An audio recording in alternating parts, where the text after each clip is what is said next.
Welcome to Complete BS, the official podcast of couch coaches everywhere. Not just football. It's every sport that ruins your parlay, wrecks your fantasy week, and still brings you back for more. Buzzer beaters, blown leads, and brackets and flames. Yeah, we're all over it. Unfiltered takes, armchair analysis, and enough bold opinions to fill a playbook. Hosted by Brien Schmauch, sports junkie, the Saban of stats, and your official voice of I could coach better than that. Let's go. Welcome, Couch Coach Nation. It's Gator Day here at Complete BS, and we're going to preview the Florida Gators. Joining me today is Scott Carter, senior writer for FloridaGators.com. Scott, I really appreciate you coming on. How are you doing today? Hey, Ron, doing well. Just getting toward the latter stage of camp. You can feel the excitement build, and I think it's all around the country. Everybody's perfect right now, right? So there's a lot of optimism in the fan base, and just we're learning more about this team each day as they go through camp. But I'm looking forward to the season. I think it's going to be one of the more interesting ones in recent years. There's lots of reasons for optimism in Gainesville, and we're going to get into all of that. Before we do, though, if you could tell our listeners a little bit how you got into your role with FloridaGators.com, how long you've been with the university. Yeah, you can probably tell by some of the gray in my beard. I've been around the block by now. I'm a former newspaper guy, spent about 15 years at the Tampa Tribune, covered the Tampa Bay Rays and Lightning, even spent a couple of years up in Tallahassee covering Florida State at the end of Bowden's tenure. And then this opportunity at Florida came along. They were interested in creating an in-house writer with the way the media landscape was changing. The newspapers were covering things less and less, and they have a lot of great stories, a lot of tremendous athletes who are on campus each year. And so they brought me in 2010. Funny story, I was back in Tampa, had spent the whole fall camp with USF, Skip Holtz's first year, and they had training camp over at Vero Beach. And I didn't know when Florida was going to make this official. And it was, as jobs often do, they drag out after you hear about it. And so anyway, it went into the second week of the season. So I covered USF's opener in Raymond James Stadium. The very next Monday after that game, I started here. And my first game at Florida Field was against USF. So I knew much more about the Bulls than I did the Gators at that point. But I covered the game. And of course, as the years passed, I've been here. This is my 16th season. And that's my backstory. Just I'm a long-time sports journalist, now more sports writer in-house with the Florida Gators. And this is what people care about the most, football, obviously. So with 16 years covering the University of Florida there with the university, and then your time before that, do you have a favorite Florida Gator football memory? I joke with people. I came in the year after Tim Tebow. My timing was a little bit off. There's been so many great memories in terms of the program. Obviously, it's been up and down since the Urban Meyer, Tim Tebow years. There was some time there under Will Muschamp where it looked like they were going to take off, then they didn't. Same with Jim McElwain and Dan Mullen. Now we are with Billy Napier. It's not like I have a national championship game that I've covered. I've covered several bowl wins. I think Mullen's second season back in 2019 was fun. They went 11-2, went to the Orange Bowl, beat Virginia, and it was really where I thought the program was about to take off, and it didn't happen. So I think really I would say, Brian, is just in this role, you get to know the coaches and players a little bit better than my previous career because you're around them more. You're viewed as in-house guys, so they're more comfortable with you. I think the best part, my favorite memory, is just really getting to know these people on more of a personal level and getting to share some of their stories that maybe they wouldn't share with other people. And I think that's what Florida envisioned when I took this role. It's what I envisioned, just being able to tell deeper, richer stories. We still obviously cover the nuts and bolts that fans are most interested in, but I do love to take the time and get to know these people and get to tell their stories. I did one today on the walk on Anthony Rubio, whose father obviously is Marco Rubio. And I'm not for sure I'd be able to get Marco Rubio, the Secretary of State, on the phone from the White House if I wasn't in-house at FloridaGators.com to talk about Sure. football. With my time working both at Florida State and Georgia, when I go back to memories of the Florida Gators, they're more around heartbreak than they are favorite memories. And I do have a few heartbreaks that I don't need to get into and relive those. If I made you the commissioner of college football right now, what's the one thing that you would change? I think I would go back to the transfer rules. I'm a big proponent of the players getting a piece of the pie. And a guy can make life-changing money as an elite talent by transferring. I'm all for it. I probably would do the same if a school came after me and says, hey, we're going to give you $1.5 million, $2 million if you'll come join us. It's a sensible thing to do to make that move. I think where the problem is right now in the college game is the transfer portal is being leveraged as just kind of a lot of false promises, as the grass is always greener over here. And 95% of the players aren't getting that life-changing money. It's being used as a tool to just switch up your roster every year if you had a bad year the previous year. So I think I'd like to see it where a guy can transfer once and play immediately, but after that, you have to go back to sitting out if you have to transfer. I think that would stabilize the sport some in the roster development, roster maintaining, because overall, I think long-term it hurts the fans. They just don't identify with the players like they used to. They don't have that long connection. And I think the kids are 18, 19, 20 years old. I understand a couple of $1,000 and a new Xbox and all these free shoes and stuff seems like a great thing. But in time, I think as they get older, they'll realize that putting down roots and building those connections with fans, with boosters, that has some real long-term value that probably outweighs some of the immediate benefits they might receive by leaving. So that would be me if I was commissioner for a day and got to be on the soapbox. That's my take there. And I've heard that from a lot of folks that I've talked with. Recruiting used to be one of my biggest loves. And the old National Signing Day, the first Wednesday of February, that was like a national holiday for me. And I can't get into recruiting anymore because you don't even know if those athletes are going to be at the school in a year, let alone 3 years down the road, where you used to be able to think, all right, this kid is really good, but imagine what he's going to be 2 years or in his third year into the program. And you can't really do that every year now. Coaches are having to re-recruit an entire roster, and now it's 105 players. So you've got 105 kids now every year that they're having to build the roster, and it's really not sustainable.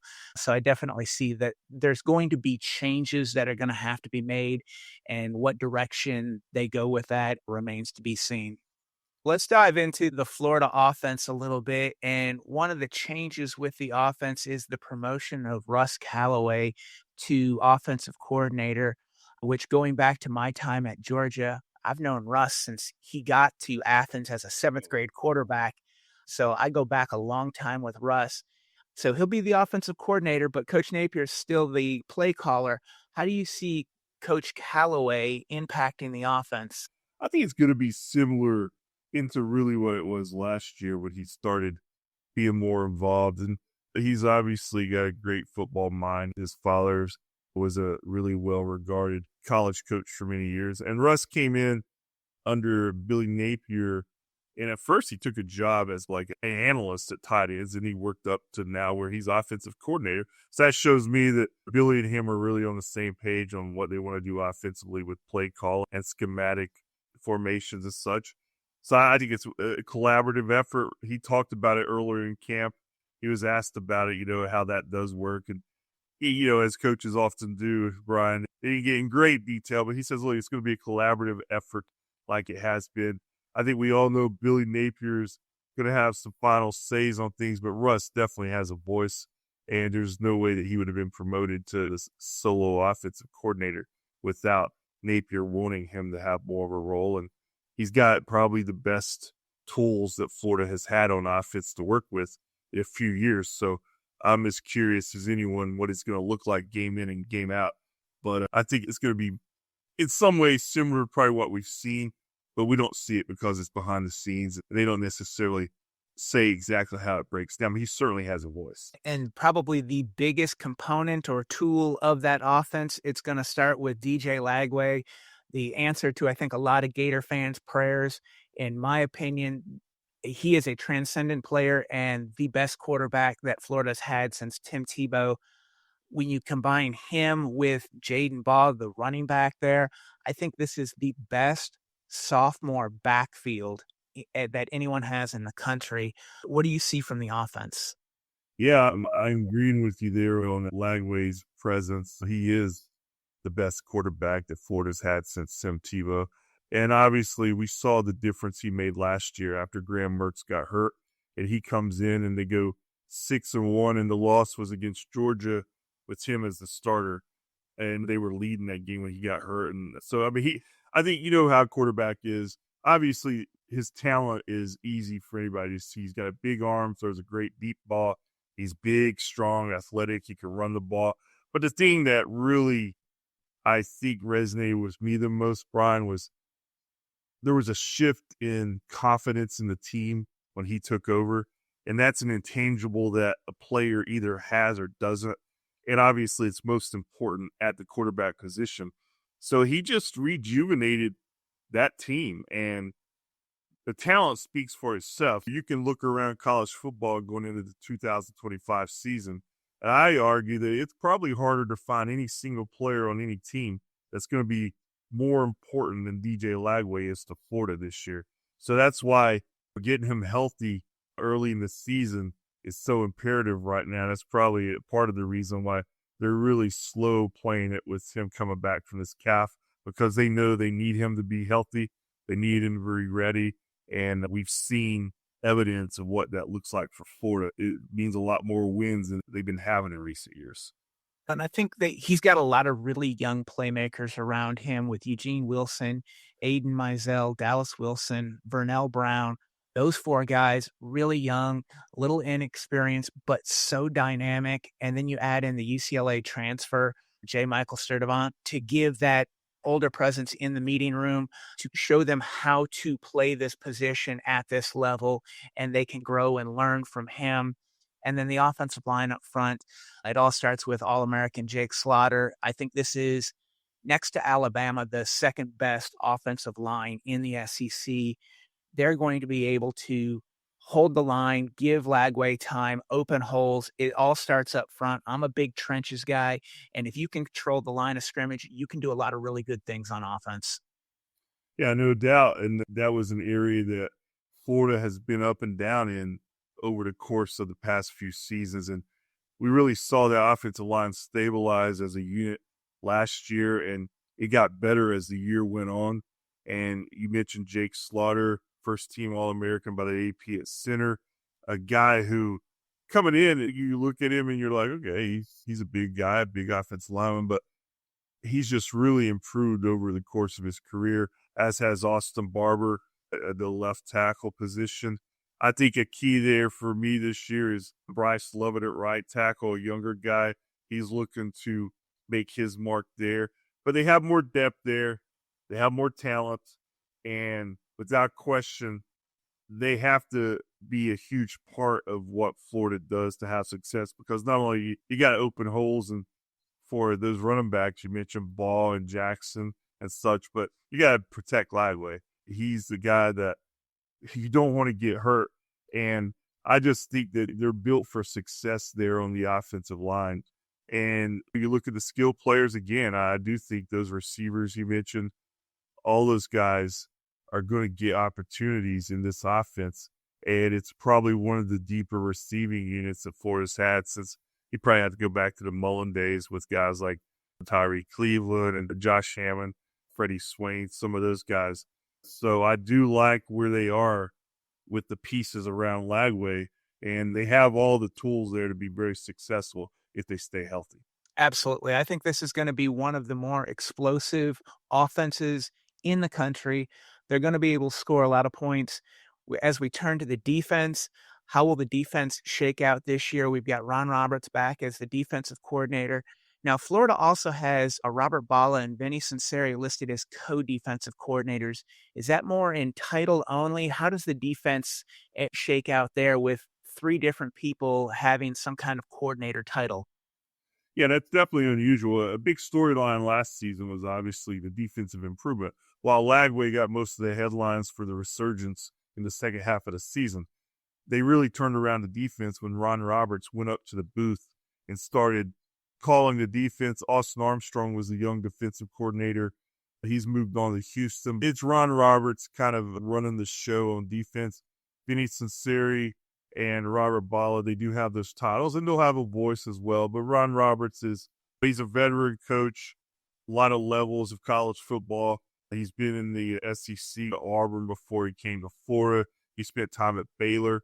So he's had success with some turnarounds. So I think it's his defense, but it's a unit that you look at on paper, and again, they have talent, I think, equal to offense. I just think it's less proven talent at this point. You like some guys like veteran Tyreek Sapp. George Gumbs Jr. really came on last year at the edge. But there's some young players in the secondary that I'm sure Roberts is working during preseason camp to get those guys up to where they need to be, because they're going to have to rely on some youth back there and inexperienced players. Same goes for linebackers. So I think that's where Roberts' veteran presence is going to really pay off.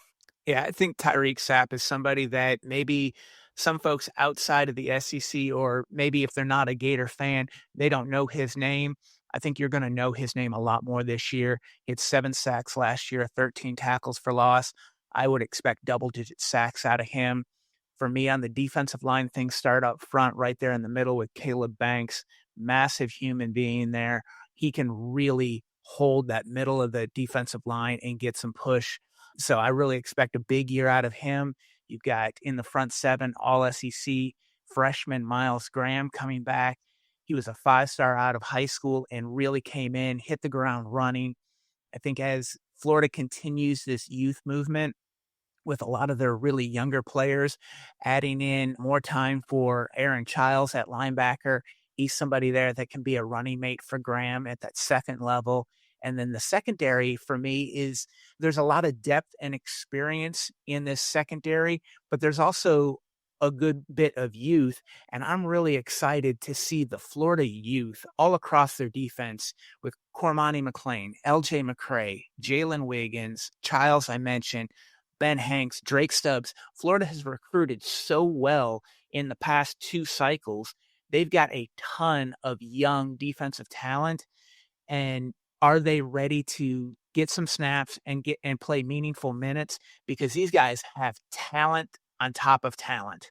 Yeah, I do believe that they've done an excellent job in recruiting. But I've seen enough of these guys during camp. You know, they pass the eye test. You go out there, you look at them, and there'll be different classes, Brian, where you look and you're like, okay, this guy, he's going to need some development time. But like a guy like Drake Stubbs, to me, he looks like he could play if needed right away. Ben Hanks, the third, looks good at quarter. The player that I think most fans are excited about the secondary is Cormani McClain. This was a very highly recruited player who flirted with Florida during the recruiting cycle back in, I guess, 2023. Ended up at Colorado, didn't work out there after a season, and they took a flyer on him. They said, hey, we'll give you an opportunity. It's going to be a walk-on position. You're going to have to earn that scholarship. So they really challenged him to come in and buy into the system, be more disciplined on and off the field. And by all accounts, he's been doing a great job at it. I could tell that he's really added 15 to 20 pounds of muscle since last season. And he's been getting a lot of time there with Dijon Johnson, one of the projected starters at corner. He's been slowed some during camp. So he's been getting a lot of time at the top cornerback spot opposite Devin Moore on the other side. And another guy back there that I think worth mentioning, a young guy, Lagonzo Hayward. Looks like a really good, talented player. And you mentioned Graham and Childs at linebacker. They're both going to need to be significant contributors this year for Florida to continue that second half success on defense that it had last year. And one guy that's been getting a lot of pub in camp because of how fast he's come back from a season-ending knee surgery last year is Aaron Gates, who plays their nickel. They call it star. But Gates is a guy that Billy Napier said he could play all 5 spots back there. He could play strong safety, free safety, either corner, and the star. And he's out there in full go only about 9 months after having a torn ACL. That shows you that guy is committed to get back out there. And we saw him flash enough last year that we know he's one of their better players and healthy. So they have talent there without question. They're getting Jamari Lyons is another guy I should mention up front. He missed last season after breaking his ankle in camp, and he's coming in, which should help the loss of Cam Jackson. So they do have some interesting prospects, and I think guys who are you're going to see overall a big jump from year 1 to year 2 to year 3 from some of these guys. And if that happens as expected, I think the defense can be better than expected. Yeah, when we talk about the explosive offense, the defense that got better last year, and then all of these guys that are young looking to make that jump from year to year, and how much better the defense can even be in 2025, it really lends itself to a lot of excitement for Gator fans. So let's dive into the 2025 schedule.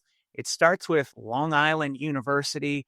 I can't see anyone picking against this game. This has definitely got to be a win against an FCS opponent.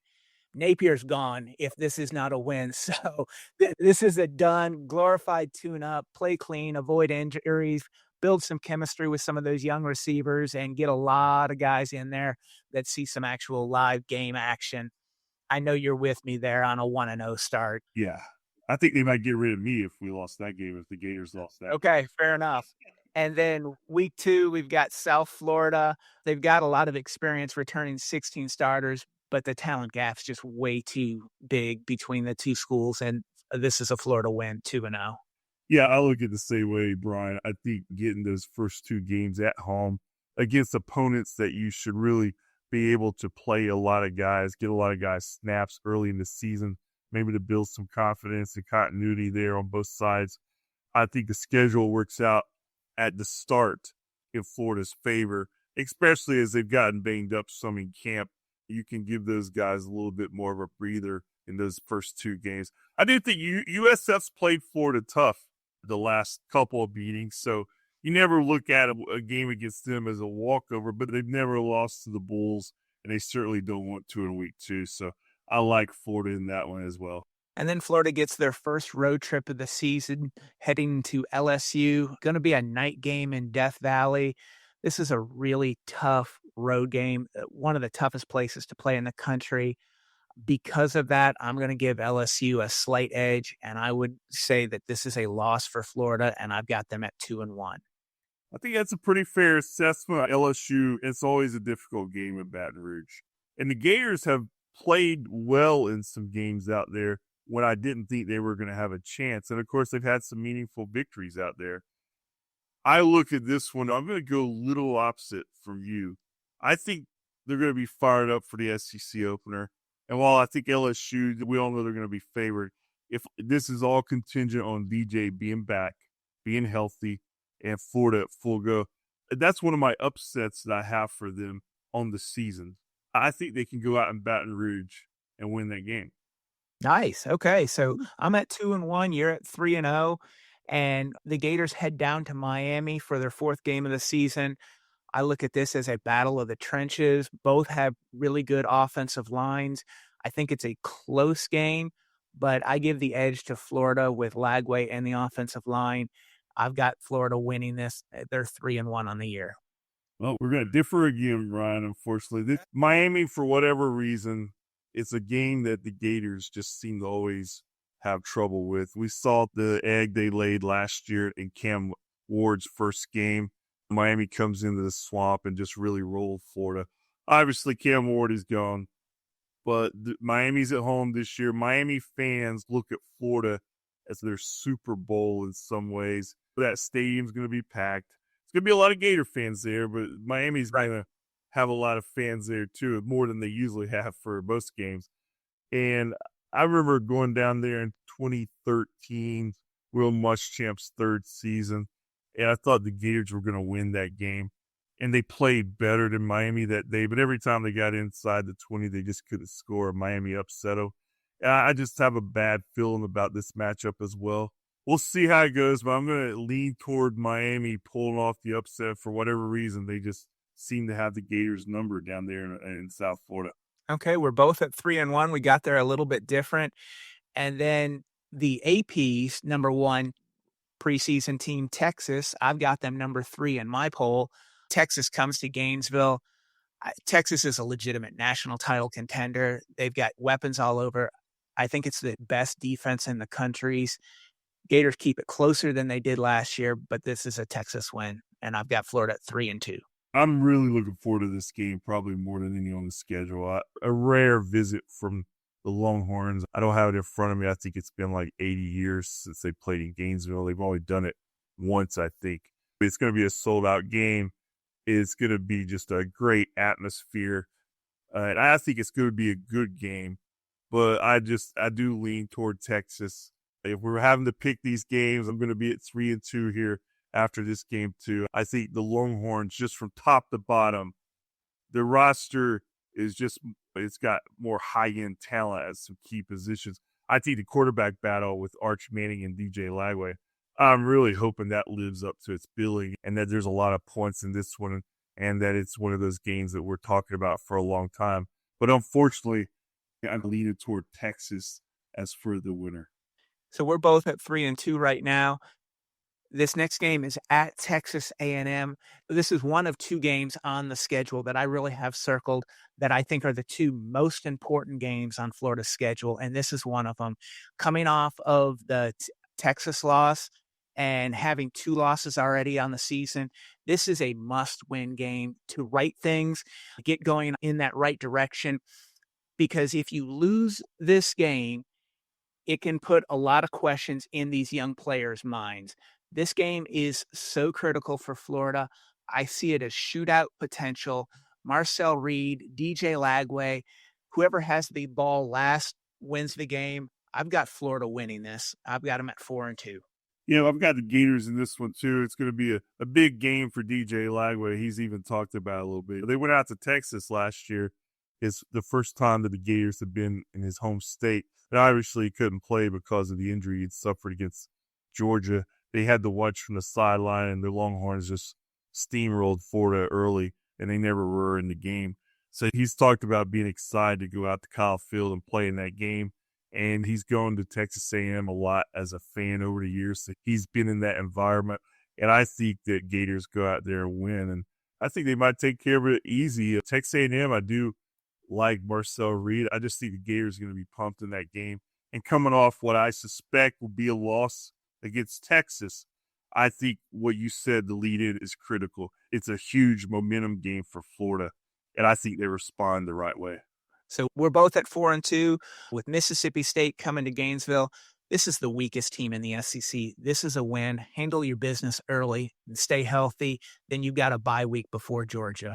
Yeah, I think Gators rolling this one. Going on my schedule here after the win at Texas A&M, I think they come back. They're feeling pretty good about themselves.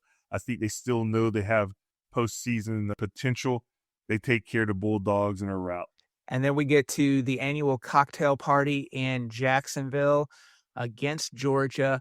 I think this is going to be a really physical game. Florida, Georgia get together. You control the line of scrimmage. You run the ball. You win. I think Florida excels at that this year over Georgia. And this is a defining win for Florida. It puts them at 6-2 on the season and sets up the rest of the season that now they can really start looking at, are we going to be in the playoff conversation? Or we have a real shot to be in the playoffs. Beating Georgia really starts getting that ball rolling to the end of the season. I'm there with you. I do think that Florida's going to win this game. I think last year's performance against Georgia was as big just from a mental standpoint until DJ got hurt, because they were going to toe with him until he had to leave the game with that hamstring injury. And I think this is just an important game, not only in Florida's season, but they haven't beaten Georgia since 2020, the COVID season.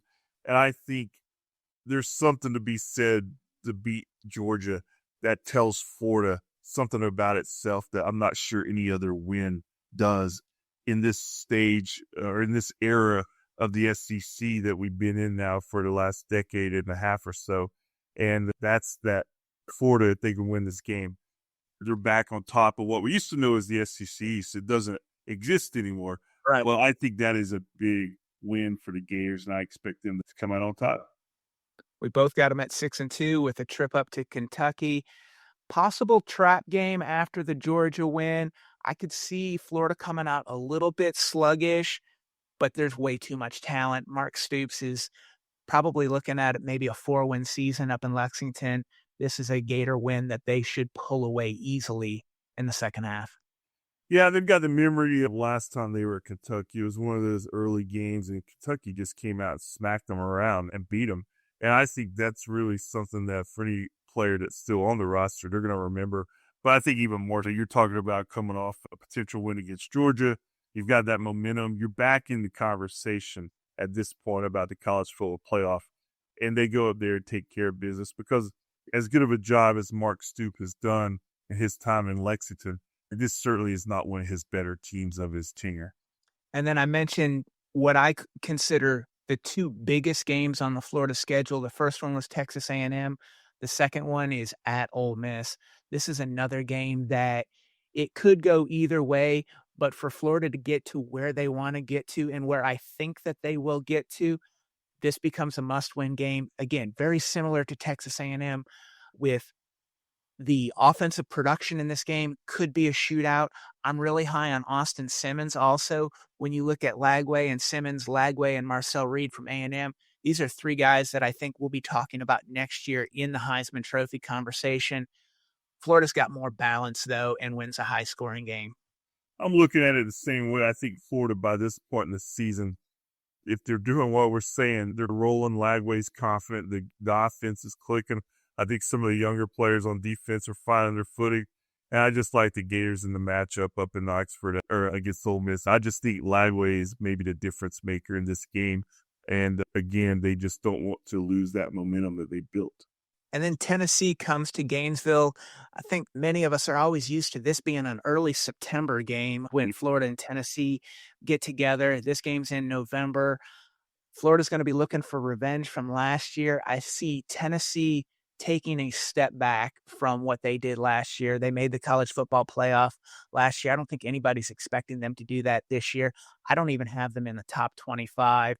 And the quarterback position, most important position on the field, DJ Lagway is way better than Joey Aguilar for Tennessee. I see Florida, and this could potentially be a big blowout win. I'm not high on Tennessee at all.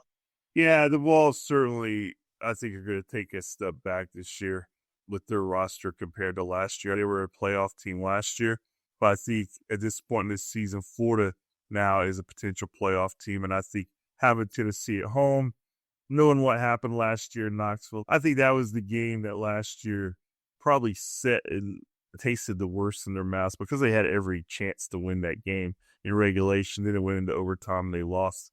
But I don't think that's going to be an issue this year. I think they're going to win in regulation easily. And you're talking about a team right now that is playing really well. Yeah. And then the final game of this regular season, a rivalry game against Florida State in Gainesville. Florida State, I expect to be better than last year's 2-10 debacle, but they don't have the depth on the roster. They don't have the players yet to be able to really push Florida for 4 quarters. Because it's a rivalry game, Florida State will be up for it, but I expect Florida to win this.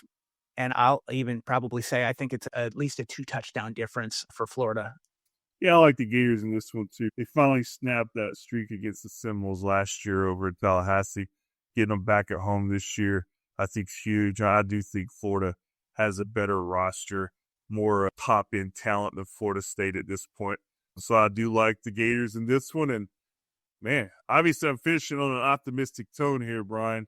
But this is all contingent on DJ Lagway being around and doing and playing in all these games. But I think with him there, with where they are at the stage of the season, with what possible things are in front of them, yeah, the Gators win this one.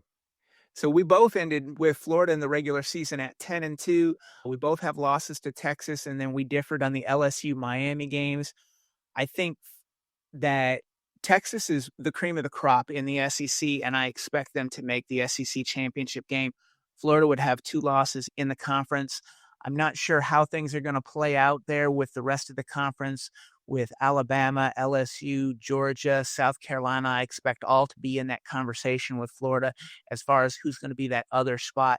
But I think at 10-2, even if they don't make the SEC championship game in Atlanta, they're in the playoff. And so I think this is a playoff caliber roster.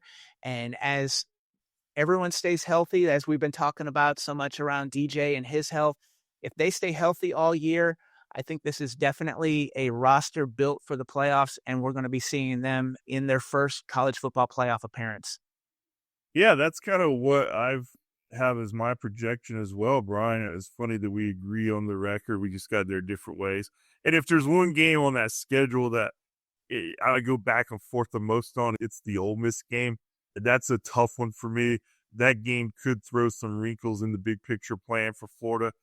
I still think maybe if you lose that game, 9-3, will we see a 9-3 team in the college football playoff this year? I think we will. Will it be a team from the SEC? I don't know, but I think you can maybe still get in there at 9-3.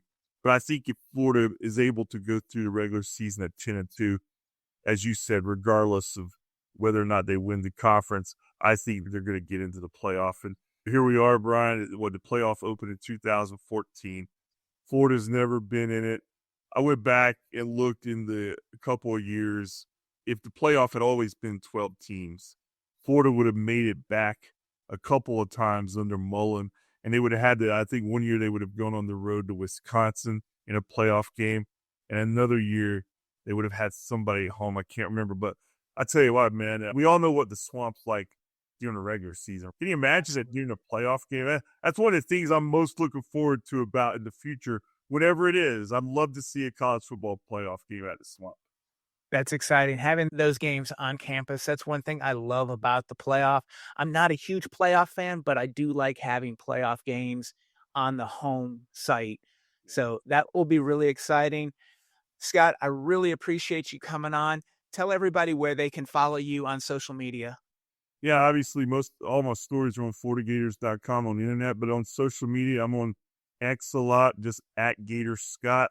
And I also have a professional work Facebook page. If you want to go there, FloridaGators.com at Gator Scott. So, if you're looking for it, it's out there. And again, the interest is higher this year than in a lot of recent years. Just their analytics tells us that. So we'll see what the Gators, if they can live up to all the hype, Brian. Absolutely. We both got Florida at 10-2.